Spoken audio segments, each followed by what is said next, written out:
Hello students, आज मैं आपको वाक्य भेद बता रही हूँ। वाक्य भेद को अगर हम जाने तो दो तरीके से हम कर सकते हैं। एक तो होता हमारा रचना के आधार पर और दूसरा होता अर्थ के आधार। अभी जो हम करने वाले हैं वो रचना के आधार पर करने वाले हैं। ठीक है, तो अब आपको जो इसमें वाक्य में उसके अंग भी पता होने चाहिए कि क्या उसके अंग हैं। कैसे पता करोगे? देखो, जैसे मैं लिखूँ यहाँ पर कि राजा, एक सेंटेंस लिख रही हूँ, राजा बाजार जाता है। ठीक है, मैंने लिखा राजा बाजार जाता है। इसमें जो हमारा राजा है ना, राजा जिसे हम इंग्लिश में बोल रहे हैं सब्जेक्ट, ये हमारा क्या हो गया? ये हमारा उद्देश्य, हिंदी में हम बोलेंगे इसे उद्देश्य। ठीक है, और ये वाला हो गया हमारा प्रेडिकेट। तो ये कितने अंग बन गए? दो बन गए। एक सेंटेंस में दो अंग मैंने तुम्हें समझाए। एक तो उद्देश्य हो गया, एक विधेय हो गया। जो पीछे वाला है वो विधेय, ये वाला इंग्लिश में अगर बोले तो सब्जेक्ट, और ये वाला हम बोले तो प्रेडिकेट। इतनी चीज क्लियर? अब देखो यहाँ पर जैसे सेंटेंस है, हलवाई मिठाई बनाएगा।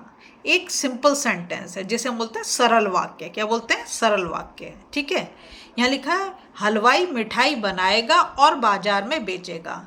देखो, दो काम हो रहे हैं यहाँ पर। एक तो क्या है, मिठाई बनाने का काम हो रहा है, दूसरा बेचने का काम हो रहा है। जब आपके सेंटेंस में दो क्रिया आ जाएं और बीच में कोई योजक शब्द आ जाए, जैसे यहाँ पे और जो योजक शब्द है, तो उसको हम बोल देते हैं संयुक्त वाक्य। क्या बोलते हैं? संयुक्त, ज्वाइन कर दिया है ना, दो सेंटेंस को ज्वाइन कर दिया एक किसके द्वारा, ये तुम्हारा आ गया। ठीक है, थर्ड में देखा, हलवाई ने कहा कि वह मिठाई बनाएगा। अब देखो यहाँ पर भी दो चीज़ों का, हलवाई ने कहा, क्या कहा?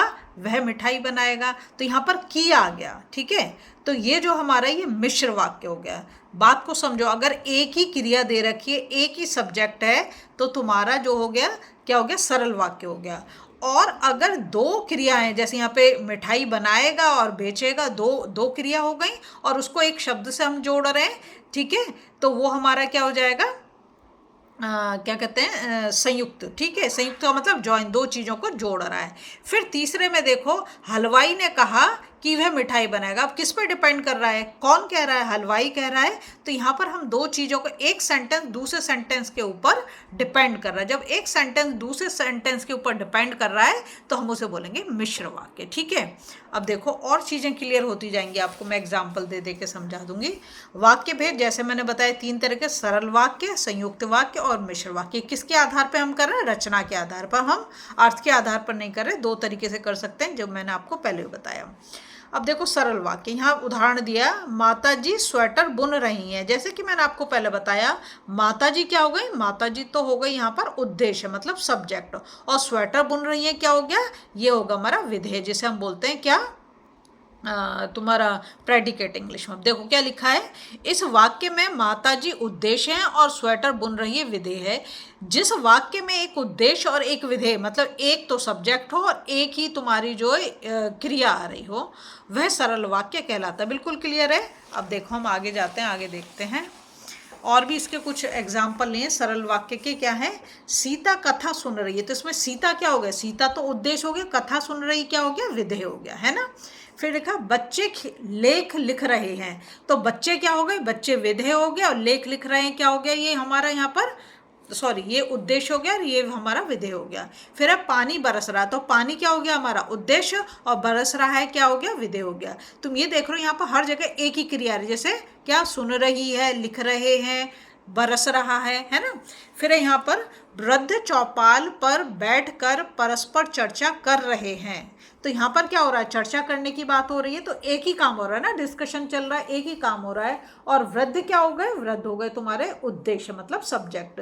सूर्य उदय हो रहा है, तो सूर्य तुम्हारा क्या हो गया? उद्देश्य, और उदय हो रहा है क्या हो गया? विधेय हो गया। तो हम इन सब सेंटेंस में क्या देख रहे हैं? आकाश में तारे टिमटिमा रहे हैं, तो एक ही काम हो रहा है, क्या हो रहा है? टिमटिमाने का काम हो रहा है, और आकाश क्या हो गया तुम्हारा? उद्देश्य। ठीक है, तो अब तुम्हें ये चीज़ बहुत ही क्लियर हो गई कि अगर सरल वाक्य दे रखा है तो उसमें एक तो तुम्हें सब्जेक्ट मिलेगा और एक ही क्रिया मिलेगी। ठीक है, बहुत ही सिंपल सी चीज़ है। एक क्रिया के साथ अगर सेंटेंस मिल रहा है तो क्या हो गया? तुम्हारा सरल वाक्य हो गया। इतनी चीज़ क्लियर? अब हमारा दूसरा भेद आता है।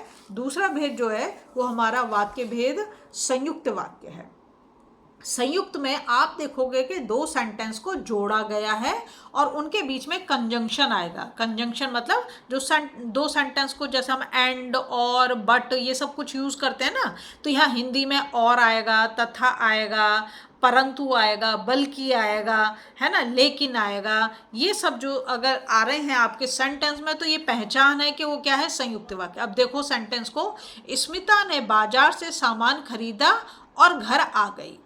देखो, एक तो गया स्मिता ने बाजार से सामान खरीदा, एक तो क्या करा उसने, खरीदने का काम करा, एक क्रिया। दूसरा क्या करा, घर आ गई, आने का काम करा। तो दो काम हो गए और दोनों को हमने किससे जोड़ा, और से जोड़ा।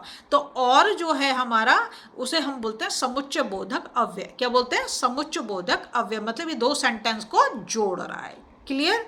अब देखो इसका, यहाँ स्मिता ने बाजार से सामान खरीदा और घर आ गई, दो पूर्ण वाक्य, मतलब दो कंप्लीट सेंटेंस। अगर मैं ये बोलूँ स्मिता ने बाजार से सामान खरीदा, तो भी तो एक कंप्लीट सेंटेंस है, और मैं बोलूँ कि स्मिता घर आ गई, तो वो भी कंप्लीट सेंटेंस है। दोनों के दोनों कैसे हैं, पूर्ण वाक्य हैं, तथा वे और समान अधिकरण समुच्चय बोधक अव्यय से जोड़े हैं, और जो है उसको बोला गया। ठीक है, समान अधिकरण समुच्चय बोधक मतलब जो दो चीजों को जोड़े। ठीक है, अव्यय अर्थात वे अव्यय जो दो स्वतंत्र वाक्यों या उपवाक्यों को जोड़ते हैं। तो ये तो दोनों ही स्वतंत्र हैं। जैसे और, ये ध्यान रखना है आपको, इनसे पहचान सकते हो। अगर आपको सेंटेंस पहचानने के लिए आ जाए, बोर्ड में आता है कि बताओ संयुक्त वाक्य है या ये सरल वाक्य है, ये मिश्र वाक्य है ना, एक तो चेंज करने के लिए, पहचानने के लिए भी आता है। तो क्या देखोगे, अगर और लग रहा है सेंटेंस के बीच में, अन्यथा लग रहा है, परंतु लग रहा है, अतः लग रहा है, या लग रहा है,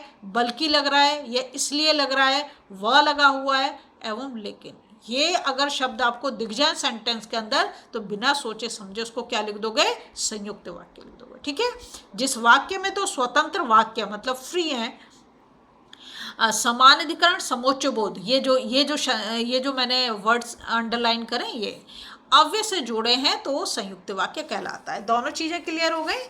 अब देखो यहाँ पे कुछ उदाहरण दिए संयुक्त वाक्य। कपिल ने बहुत मेहनत की थी, इसलिए उसे अच्छे अंक मिले। देखो किससे जोड़ दिया दोनों, एक तो हो गया कपिल ने बहुत मेहनत की थी, ये एक सेंटेंस खत्म। फिर देखो उसे अच्छे अंक मिले, तो ये भी तो एक कंप्लीट सेंटेंस है कि उसे अच्छे अंक मिले। ठीक है, अब इसको जोड़ा किससे गया, इसलिए से। तो ये जो इसलिए, ये समुच्चय बोधक अव्यय है। ठीक है, अब यहाँ पे देखो सेकंड सेंटेंस है, अनिल शाम को आया और सुबह चला गया। इसमें तुम ये भी देखोगे कि दो क्रिया यूज हो रही हैं। शाम को आया, आने का काम हो गया, और सुबह चला गया, जाने का काम हो गया। दो क्रिया आ गई। ठीक है, और दो सेंटेंस अपना अलग अलग है। इसको देखो, अनिल शाम को आया, एक सेंटेंस खत्म हो जाता, कंप्लीट सेंस दे रहा है हमें। सुबह चला गया, ये भी हमें कंप्लीट सेंस दे रहा है, और इन दोनों को हमने किससे जोड़ दिया, और से। और क्या हमारा, समुच्चय बोधक अव्यय। ठीक है, इसमें देखो, मैं यह काम करूंगा चाहे तुम करो या ना करो। क्या बोल रहा है, मैं यह काम करूंगा चाहे तुम करो या ना करो। तो मैं यह काम करूंगा एक कंप्लीट सेंटेंस है, चाहे तुम करो या ना करो ये भी क्या है, एक। इसमें जो आया, जो जोड़ रहा है वो या है।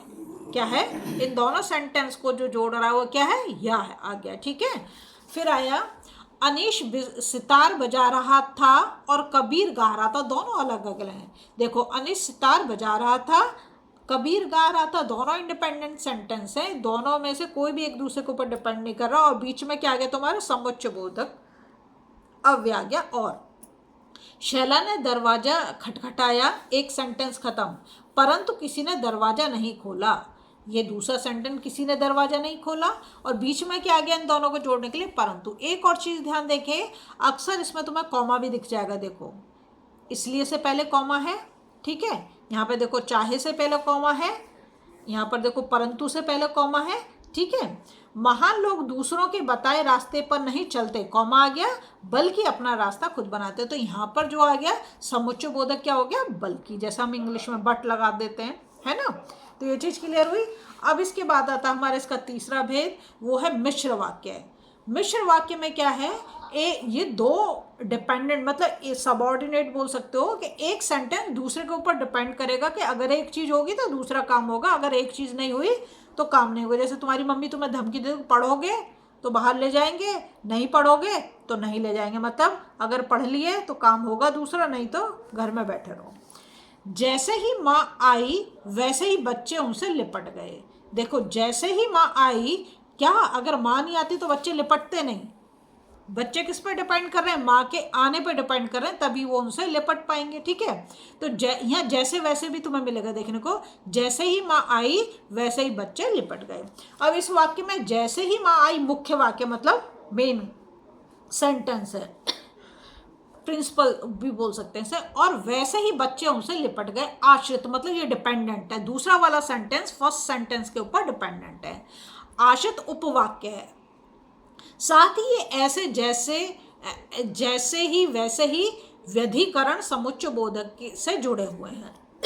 तो यहाँ पर जैसे ही और वैसे ही ये इन दोनों को जोड़ रहा है। व्यधिकरण समुच्चय बोधक अव्यय अर्थात वे अव्यय जो किसी वाक्य के प्रधान उपवाक्य और आश्रित उपवाक्यों को परस्पर जोड़ने का कार्य करते हैं, जैसे यद्यपि, तथापि, जैसे ही, वैसे ही, ताकि, जो, इसलिए, जिससे, जो वह, जब जब। इसमें तुम देखोगे तो पेयर में ज़्यादा आ रहा है, जैसे यद्यपि तथापि एक पेयर हो गया, जैसे ही वैसे एक पेयर हो गया, ताकि ताकि अकेला दिया है ना, ताकि और की दे दिया, जो इसलिए हो गया, जिससे, जो वह हो गया पेयर में, और जब जब पेयर में हो गया है ना। तो ज़्यादातर इसमें आपको पेयर मिलेंगे। जिस वाक्य में एक मुख्य वाक्य होता है मतलब एक चीज़ दूसरे के ऊपर डिपेंड, जो पहला वाला वो इंडिपेंडेंट सेंटेंस है तथा दूसरा उस पर आश्रित है, दूसरा क्या सबऑर्डिनेट है, और वे व्यधिकरण समुच्चय बोधक अव्यय से जुड़े होते हैं, वह मिश्र वाक्य कहलाता है। ठीक है, इसके चेंज करने के भी हैं। तो अगर आपको पसंद आ रहा है तो प्लीज़ लाइक शेयर सब्सक्राइब कर दें, फॉलो जरूर कर दें।